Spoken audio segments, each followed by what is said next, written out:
Why were you there? Funny story, because my truck broke down in the same parking lot. This situation could have turned out so differently. I could have been shot. Being the 1%, we step up, and that's what we volunteered to do. Was gonna go on the way home to change my brakes. Done AutoZone didn't have my parts, and they sent it to Coates. It's actually my hometown. It's one of those places where everybody knows everybody. One of those sweet southern places. Got my brakes and everything. Then I left, and on the way out of the parking lot, my brakes failed. I had to even hold the gas and turn it and drag the front wheels into the parking lot. So that's kind of how I got there. I called my brother. Hey, I'm gonna probably need your help later. I heard 3 gunshots. I don't react at first. He said, what is that? I literally said, hey, those are gunshots. I gotta go, bye, and hung up. Dial 911, the line is busy. Try to do the 5-tap, swipe the emergency call over, the whole phone shut off. I felt that pull in my spirit again. You need to go over there. At that time, I was like, okay. You hear tires screeching. I think like 2 people ran a stoplight. You hear screaming, you could hear people like slamming their car doors. I got out of my truck and started walking over and I said, God, I trust you. Those people at the gas pumps like 10 feet from where my truck is. By the time I got to walking over there, they were empty.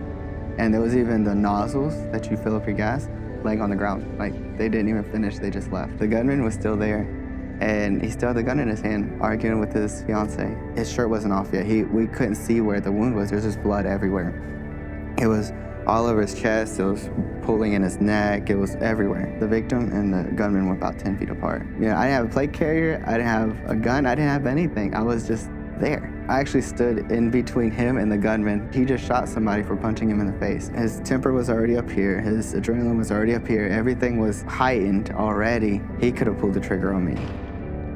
I yelled at the gunman, put the gun down, back up. I didn't say it in the most nice Christianly way, but I said what I needed to say. After that, I turned around and I started to assess. The victim had 3 gunshot wounds, 1 in each thigh and 1 about center mass. The first police officer got on scene, he gave me his aid bag and he was able to then assess the rest of the scene and actually get the shooter in his car while I was taking care of rendering aid and everything. I'm not a medic, I'm not a 68 whiskey, I'm a 12 Bravo. If I wasn't there to do those interventions, he would have bled out before the ambulance got there. CLS stands for Combat Lifesaver.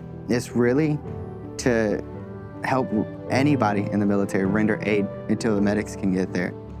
The training was actually a very crucial part of my success in all of this.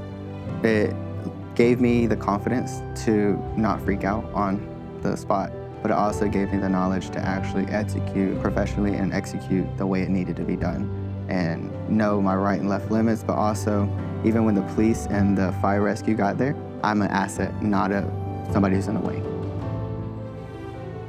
Always ready has turned from, yeah, I have a bag in the garage to, yeah, I should probably know this critical life-saving information. You can only do what you know. Being able to actually put in these interventions and to be able to actually stop the bleeding and be able to take care of the situation helps a lot.